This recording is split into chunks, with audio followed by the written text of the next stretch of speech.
Hey there, Hakuna Matata. It's Thursday, May 6th, and I just finished making these things, and they came out just right. So this guy is going to go underneath the countertop. It's going to go between the countertop and the cabinet. Something like what this would look like. And the slot is going to allow it to be pushed in like that, or pulled out like that. My dowel is going to drop through there and hold the drawer shut. Got a little burr there I got to take off.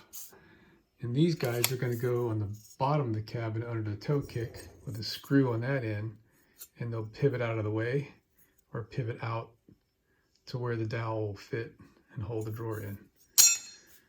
It ought to work. There's the dimensions if anyone's interested.